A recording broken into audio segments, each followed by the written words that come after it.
형님 어떻게 생각하세요? 이길까요? 아니 난 오늘 레반테가 이겼으면 좋겠는데. 왜 이래 진짜 왜 이래? 연 끊을 거야 나랑? 너네는 어차피 4등 안에 들어. 아. 오늘이 지금 기세가 좋잖아. 이럴 때 이겨야지. 오늘 꿀잼이잖아요. 오늘. 야, 바르셀로나가 좀 못하면 다들 꿀잼이래.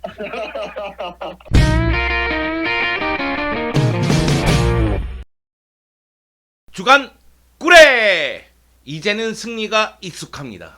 이제는 승리하지 않으면 뭔가 이상해요. 무승부가 뭔가요? 패배가 뭔가요? 우리는 오직 승리밖에 모릅니다.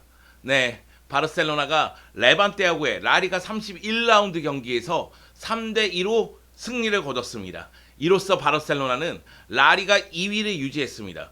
무려 라리가에서 15경기 무패, 15경기 동안 11승 3무, 그리고 최근 리그 7연승, 어휴 손가락도 제대로 안 나와, 7연승, 그러면서 말 그대로 상승 곡선을 계속해서 이어가고 있는 바르셀로나입니다.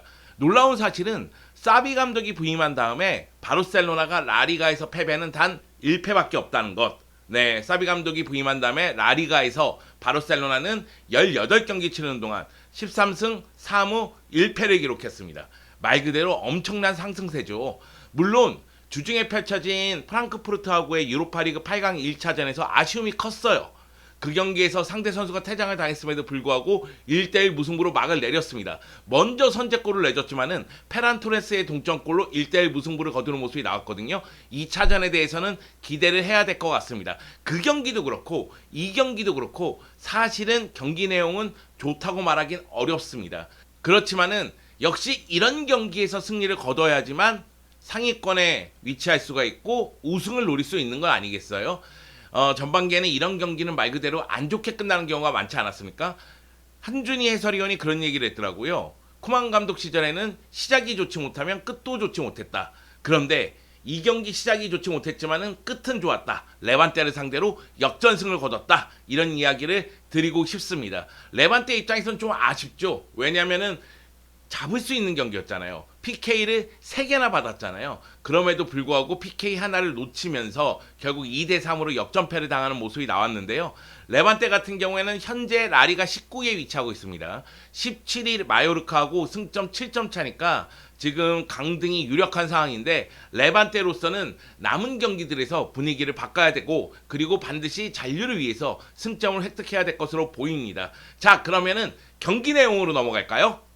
먼저 레반테 얘기를 해야 되겠죠. 레반테 같은 경우에는 최근 7경기에서 3승 2무 2패를 기록하고 있었습니다. 이게 좋은 성적이냐? 좋은 성적이 맞습니다. 왜냐? 레반테가 올 시즌 거둔 승리는 리그에서 4승에 불과합니다. 근데 4승 중에 3승을 최근 7경기에서 거뒀으니까 나름대로 성적을 내고 있다 이렇게 봐야 되겠죠. 그 가운데 아틀레티코 마드리드라든가 비아레알이라든가 상당히 어려운 팀을 상대로도 승리를 거두는 모습이 나왔고 이거는 리스치 감독이 지휘봉 잡고 나서 5-3-2 포메이션으로 바꾼 것이 효과를 보고 있다. 그만큼 수비 라인의 5백이 힘을 발휘하고 빠른 역습 효과를 보고 있다. 특히 비아레알전에서 두 골을 넣은 호세 루이스 모라레스는 역시 레반테의 에이스다. 레반테의 메시다. 이런 생각이 드는 상황이었죠. 물론 이 경기도 수비 라인의 부상은 많았습니다. 무스타피, 카세레스, 클라레크 이런 선수가 부상이었고요. 그리고 데프루토스 같은 경우에도 부상으로 나올 수가 없었습니다.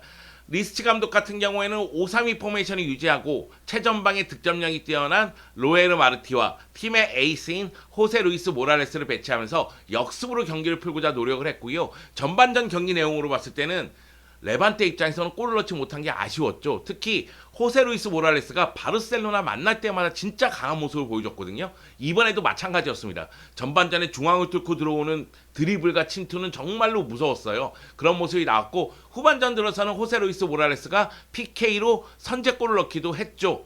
물론 로에르 마르트가 PK를 놓치면서 분위기가 바르셀로나로 넘어왔고 그러면서 바르셀로나가 오바메양, 페드리가 연속골을 터뜨리면서 경기를 잡아나가는 모습이었지만은 멜레로 선수가 PK를 넣으면서 2대2가 됩니다. 마지막 순간에는 루크 도용이 나왔죠. 루크 도용의 뚝배기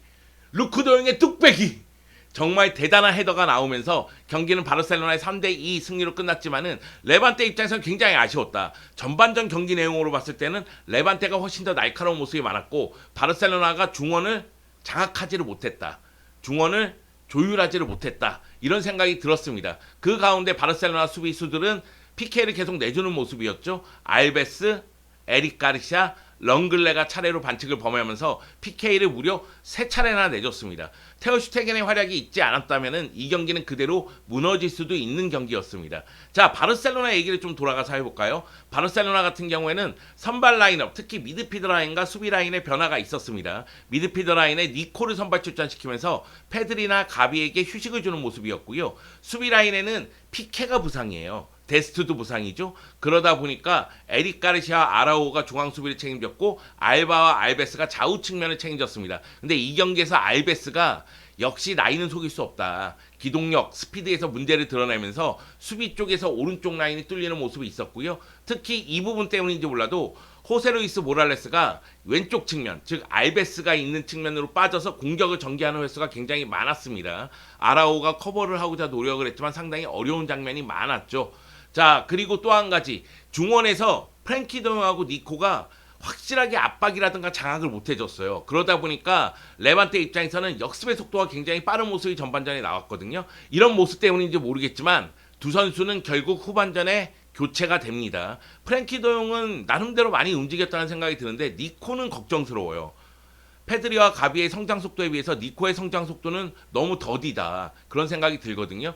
니코가 수비형 미드필더로 성장을 해서 지금은 메짤라 위치에서 뛰고 있잖아요. 메짤라 위치에서 뛸 때 은근히 볼 관수를 잘하고 볼을 주고받으면서 앞으로 전진할 수 있는 전진성도 갖고 있다는 걸 보여줬는데 문제는 뭐냐면은 최근 교체로 출전을 많이 해서 그런지 몰라도 굉장히 불필요한 동작이 많고요. 그리고 순간 속도에서 약간씩 문제를 드러내요. 그러다 보니까 니코가 활동량이 떨어졌을 때는 문제가 되는데 이 경기는 폼이 좀 좋지 못했습니다. 컨디션이 좋지 않았던 것 같아요. 그러다 보니까 니코가 제 역할을 하지 못한 경기가 아닌가 그런 생각이 좀 들었습니다.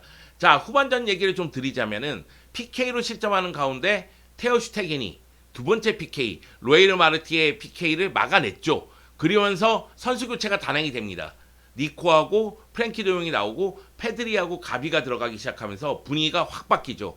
테오 슈테겐의 선방에 의해서 터닝 포인트가 마련됐고 선수 교체가 이루어지면서 중원의 속도와 기동력이 살아납니다. 그러면서 경기를 주도하기 시작했죠. 결국 그 가운데 덴벨레가 크로스를 올리고 오바메양이 헤더로서 동점골을 넣음으로 인해서 오바메양은 다시 한번 경기에 미치는 영향력은 떨어지더라도 득점할 수 있는 힘은 무방하다. 유효하다. 이런 것을 보여줬고요. 그리고 덴벨레는 이 도움으로 11개의 도움을 기록하게 됐습니다. 그래서 라리가에서 벤제마와 함께 도움 1위를 달리게 됐습니다. 그리고 나서 교체 투입한 두 명이 골을 합작해냅니다. 가비가 패스한 것을 페드리가 원터치로 마무리 짓죠. 그러면서 역전에 성공을 하는데요.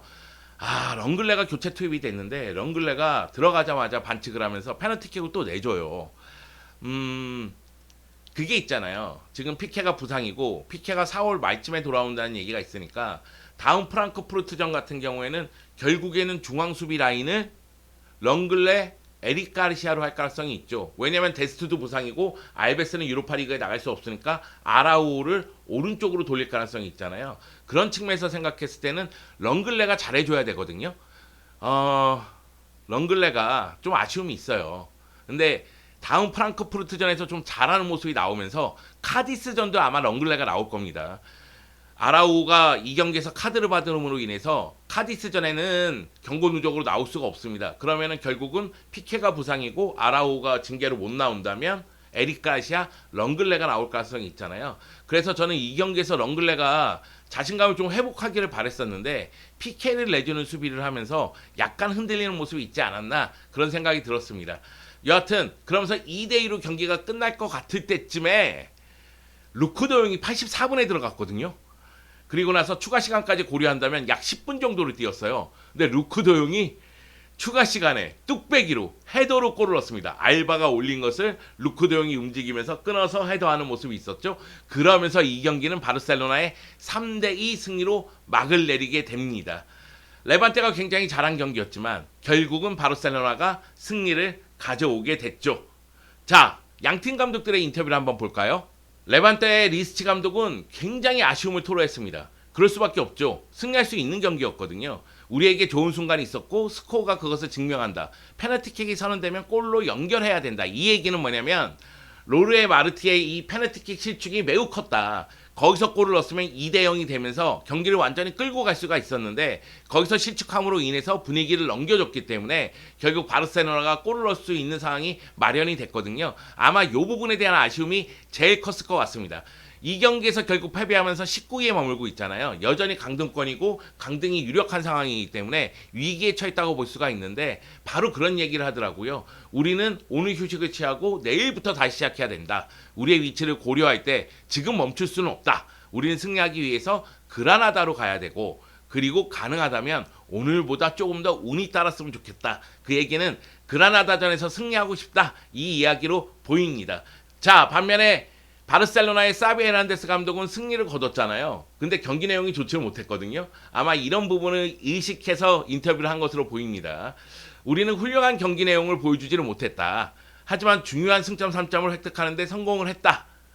테오 슈테긴이라든가 루크도용 같은 선수들은 변화를 만들 능력이 있다. 그리고 마지막 순간에 승리를 거둔 것은 정신력 차원에서의 승리이기 때문에 매우 만족한다. 이런 이야기를 했고요. 그리고 페드리라든가 가비의 활약에 대해서 물어보는 질문에 대해서 페드리는 너무나 뛰어난 선수고 이 선수에 대한 칭찬은 아무리 해도 아깝지 않다. 그리고 페드리의 골은 가비가 도와줬다. 이런 이야기를 했고요. 그러면서 교체 아웃시킨 프랭키 도용이라든가 니코를 좀 의식한 것 같아요. 그래서 선수 교체가 분명히 효과를 본 건 맞지만 프랭키 도용과 니코도 나름대로 잘했다. 이런 식으로 인터뷰를 했습니다. 바르셀로나에서 이 경기에서 잘한 선수를 뽑자면 주로 교체 선수들이에요. 왜 그러냐면 이 경기는 플랜 A가 좋지 못했어요. 전반전에 경기력이 안 좋다고 얘기했잖아요. 근데 후반전에 페드리하고 가비가 들어가서 골을 합작해냈죠. 그리고 나서 렁글레가 들어가서 페널티킥을 내주긴 했지만 루크 도용이 들어가서 결승골을 넣었잖아요. 그 점을 고려했을 때는 제가 생각했을 때는 분명히 플랜 A는 좋지 못했지만은 선수 교체를 통한 플랜 B는 효과를 봤다. 이렇게 볼 수가 있겠고 이거는 사비 감독의 용병수라고도 관련이 있습니다. 그만큼 경기 중에 변화를 잘 꾀하고 있다. 이렇게 얘기할 수도 있겠죠. 자, 그러면 바르셀로나 선수 중에서 누가 잘했을까요? 제일 먼저 얘기해야 되는 선수는 역시 골키퍼 테오 슈테겐입니다. 테오 슈테겐에 대해서 이야기를 할 수밖에 없습니다. 테오 슈테겐은 이 경기에서 90분 출전했고요. 2골을 실점했습니다. 근데 이 2골은 모두 PK에 의한 실점이죠. 그리고 선방을 3회를 했는데 PK 선방이 있어요. 그렇기 때문에 테오 슈테겐의 활약은 정말 대단했다 이렇게 볼 수가 있겠는데 로에르 마르티의 그 PK를 테오 슈테겐이 막지 못했다면 그랬다면은 이 경기는 그냥 끝났을 겁니다. 즉 이 경기의 터닝 포인트를 마련한 선수는 테오 슈테겐이다 이렇게 얘기할 수가 있겠죠. 물론 이제 선수 교체가 바로 단행됐기 때문에 테오 슈테겐의 선방과 페드리 가비의 투입 요것이 이제 함께 터닝 포인트가 된 것은 맞지만 역시 테오 슈테겐의 선방이 없었다면은 이 경기는 매우 어려웠을 것이다 이렇게 얘기할 수가 있겠습니다. 테오 슈테겐은 올 시즌 활약 보면 나쁘지 않아요. 28경기에서 28골을 실점했는데 9경기 무실점이거든요. 물론 무실점을 거둔 경기 수가 부족하긴 합니다.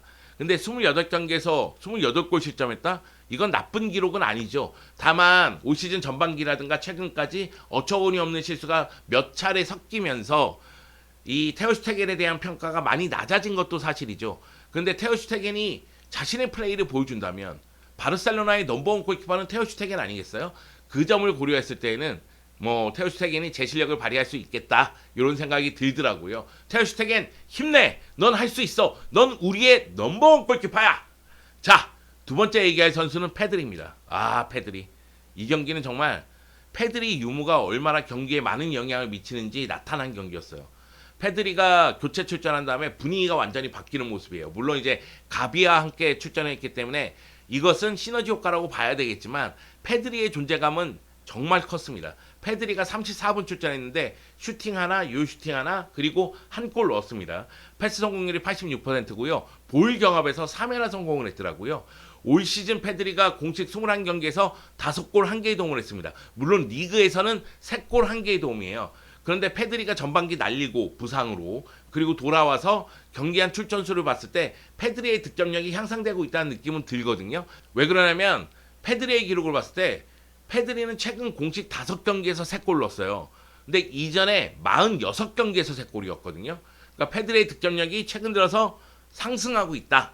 향상되고 있다. 이렇게 얘기할 수가 있겠죠. 그러니까 페드리가 경기 끝나고 나서 자신에 대한 얘기보다는 테오 슈테겐의 선방이라든가 루크 더용의 골을 칭찬하는 이야기가 있었고요. 그리고 시즌이 끝날 때까지 모든 경기에서 승리하고 싶다는 이야기를 했습니다. 마지막으로 이야기해야 할 선수는 당연히 루크 더용이죠. 네, 루크 더용 같은 경우에는 이 경기 약 10분 정도를 출전했습니다. 추가 시간까지 포함하면. 그런데 기록상으로는 6분 출전으로 나와 있더라고요. 84분에 교체 출전했으니까. 이 경기에서 슈팅 2차례, 요 슈팅 1차례, 그리고 한 골을 넣었습니다. 뚝배기의 왕자 아니겠어요? 뚝신 아니겠어요? 네. 그런데 패스 성공률이 33%고 왜 그러냐면 패스를 3개 했는데 하나밖에 성공하지를 못했습니다. 야, 패스를 하나 성공시켰는데 슈팅 하나로 골 넣었어. 이게 바로 해결사 아니겠습니까? 네. 이것이 루크 도용입니다, 여러분. 아, 내가 실수했다. 루크 도용님입니다. 네. 대 루크 도용님께서 우리에게 뚝배기 골을 선사하셨습니다. 네. 루크 도용의 골은 정말 값어치가 크죠. 올 시즌 라리가에서 6골을 넣었는데 6골 중에 5골이 뚝배기 골입니다. 헤더골이죠. 그리고 최근 3골은 모두 추가 시간에 터졌어요. 값어치가 그만큼 크다는 얘기겠죠. 올 시즌 공식 23경기에서 7골인데 라리가에서 6골이니까 정말로 뭐 대단하다고 얘기할 수가 있겠고, 라리가 6골은 루크 도용이 아마 라리가 한 시즌 최다골이에요. 근데 여기서 멈출 것 같지는 않습니다. 더 많은 골을 넣을 것 같습니다. 루크 도용 인터뷰 보면은 그런 얘기를 하더라고요. 골을 넣는 건 항상 환상적인 느낌을 주지만 마지막 순간에 골을 넣어서 그 골이 결승골이 됐을 때는 정말로 그 골은 특별하다. 그런 얘기를 했고, 많은 출전을 하고 싶지만 나는 준비가 되어 있다. 이런 이야기를 하더라고요. 그러면서 팀에 도움이 돼서 기쁘고 나는 계속해서 기다려야 하고, 그리고 운이 좋게 오늘 골을 넣었다. 이런 이야기를 했는데 자신의 위치를 알고 있어요. 출전하지 못한다는 거에 대해서는 굉장히 서글프지만 기회가 왔을 땐 잡겠다. 이런 자세를 보여주고 있습니다. 바르셀로나가 리그에서 7연승, 리그에서 15경기 무패, 말 그대로 승승장구하고 있습니다. 말 그대로 지금은 무서울 게 없습니다. 자, 그러면 유로파리그는 어떻게 될까요? 유로파리그 8강 2차전 프랑크푸르트하고의 홈경기가 주중에 펼쳐집니다. 이 경기에서 승리를 하면서 준결승전으로 가고 우승에 대해서 계속해서 도전할 수 있을지 여러분 함께 지켜보자고요. 빠밤.